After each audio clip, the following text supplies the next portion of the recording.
Kamaru Usman's brother just tested positive for steroids and had to accept a 30-month suspension from fighting. Muhammad Usman is a heavyweight in the UFC, and before his last fight in Rio in October, he just pulled out last minute, and there wasn't really much of an explanation as to why.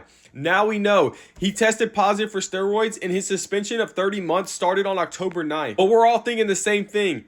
Kamaru Usman's always been talked about as having a connection to steroids, and now his brother just popped for it.